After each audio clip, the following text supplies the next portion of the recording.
Assalamualaikum warahmatullahi wabarakatuh. Selamat bertemu kembali dengan saya Rahayu MPD dalam mata kuliah Hak Asasi Manusia. Hari ini kita masuk di sesi keempat, tutorial online untuk pembelajaran mahasiswa Universitas Terbuka dimanapun saudara berada. Saya melakukan perkenalan di beberapa mahasiswa, diantaranya ada dari UPPJ Bandung, UPPJ Semarang, ada yang dari Riau, hampir dari seluruh Indonesia ada di sini insya Allah. Selamat bertemu kembali dengan saya. Kita masuk ke sesi keempat dengan topik utama kita adalah penegakan hak asasi manusia dan instrumen hukum hak asasi manusia di Indonesia.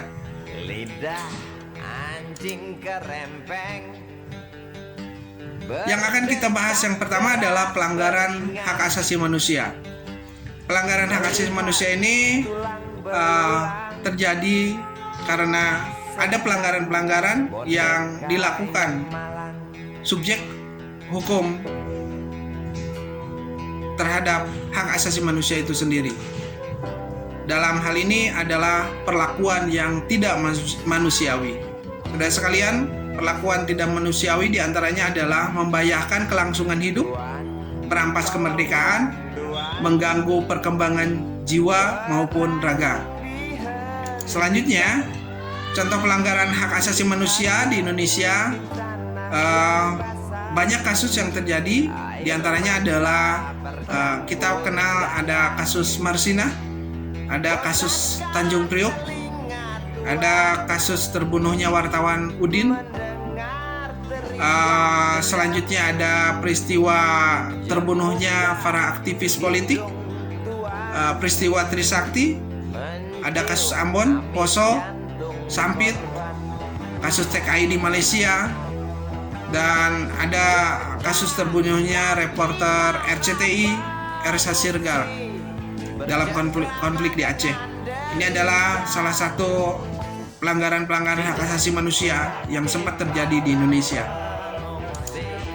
Saudara sekalian, menegakkan hak asasi manusia di Indonesia, negara Republik Indonesia adalah negara hukum, Rechtsstaat. Maka dalam penegakan hak asasi manusia diatur pelaksanaannya dalam peraturan perundang-undangan. Salah satu diantaranya adalah Undang-Undang Dasar 1945. Di sana ada ketentuan pasal 28A sampai J yang mengatur terkait dengan hak asasi manusia. Selanjutnya ada ketetapan MPR dan Undang-Undang tentang hak asasi manusia. Saudara sekalian, dalam pengadilan HAM ini ada Undang-Undang nomor 26 tahun 2000, di mana salah satu kejahatan hak asasi manusia adalah genosida. Apa itu genosida? Kejahatan yang dilakukan dengan maksud untuk menghancurkan atau memusnahkan seluruh atau sebagian kelompok bangsa, ras, etnis, agama dengan cara membunuh, menciptakan penderitaan fisik yang berat, memindahkan secara paksa anak-anak ke kelompok lain, memaksa tindakan yang bertujuan untuk mencegah kelahiran. Ini adalah kejahatan genosida.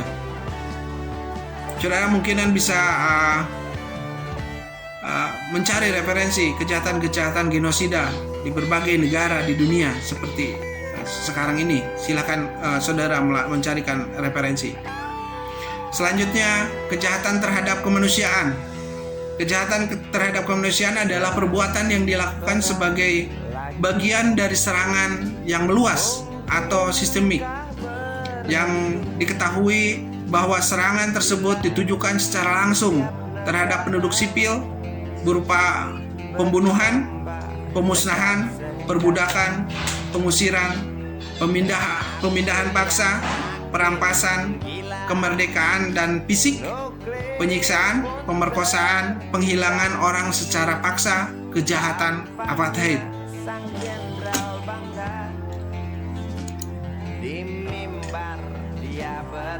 Dalam melaksanakan pencegahan pelanggaran hak asasi manusia, kita kenal ada Pengadilan Hak Asasi Manusia.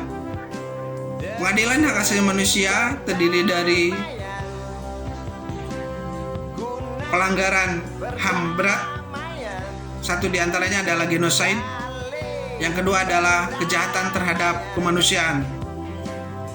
Seluruh pengadilan hak asasi manusia dipimpin oleh hakim ad hoc hak asasi manusia.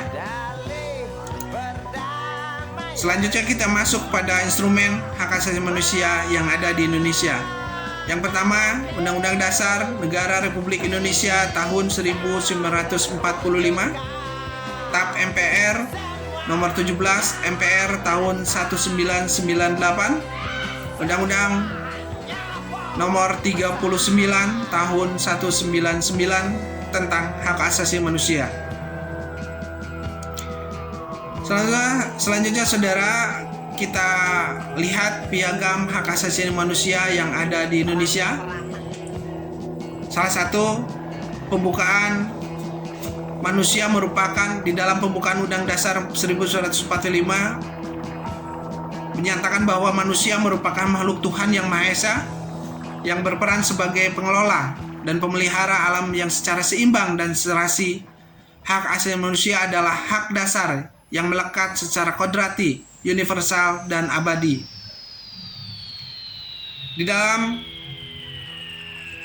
piagam ini, pokok pikiran pembukaan Undang-Undang Dasar 45 ada isi pokok piagam tersebut. Yang pertama adalah hak untuk hidup, hak untuk berkeluarga dan melanjutkan keturunan, hak mengembangkan diri, hak atas keadilan, hak atas kemerdekaan, hak atas kebebasan informasi, hak atas keamanan, hak atas kesejahteraan, kewajiban, perlindungan, dan pemajuan.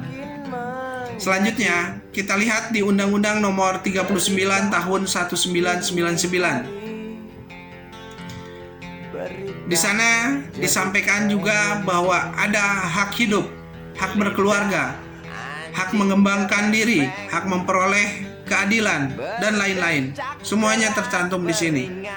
Saudara sekalian, hak asasi manusia dalam perubahan Undang-Undang Dasar 1945 bab ke-10, hak asasi manusia terdiri dari 10 pasal, yaitu pasal 28A sampai 28J.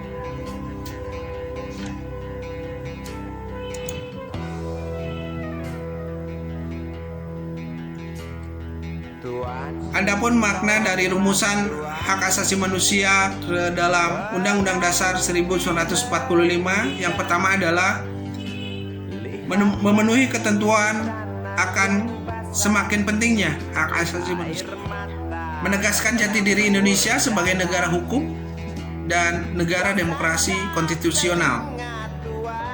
Yang ketiga, ikhtisar untuk menjadikan Undang-Undang Dasar 1945 menjadi konstitusi yang lebih modern dan demokratis. Yang keempat, menegaskan jaminan konstitusi hak asasi manusia sebagai warga negara dan penduduk Indonesia.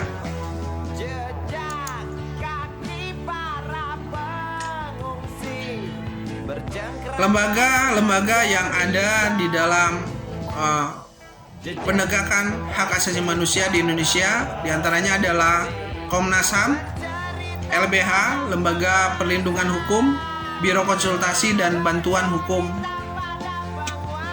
di Pengadilan. Adapun tugas-tugas lembaga tersebut diantaranya adalah Komnas HAM melaksanakan pengkajian dan penelitian tentang hak asasi manusia, penyuluhan hak asasi manusia, pemantauan pelaksanaan hak asasi manusia, mediasi sebagai penasehat untuk menyelesaikan perkara hak asasi manusia. Lembaga bantuan hukum yang pertama bertujuan mengembalikan wibawa hukum, yang kedua mengembalikan wibawa pengadilan, yang ketiga mencegah terjadinya ledakan gejolak sosial dan keresahan sosial yang diakibatkan oleh perkara-perkara hukum. Selanjutnya, Biro Konsultasi dan Bantuan Hukum memiliki fungsi sebagai perguruan tinggi yang mengabdi kepada masyarakat. Salah satu Tridharma perguruan tinggi. Masalah yang ditanganinya seperti perselisihan warisan, uang ganti pembebasan rumah, kasus tabrak lari, perselisihan buruh, perlindungan konsumen, dan lain-lain. Rekan-rekan mahasiswa dimanapun saudara berada, terima kasih atas perhatiannya. Akhirnya saya selalu akan mengingatkan, saudara yang masih terus belajar hari ini, maka saudaralah yang memiliki masa depan. Dan saudaralah pemilik masa depan itu. Terima kasih. Saya Rahayu. Assalamualaikum warahmatullahi wabarakatuh.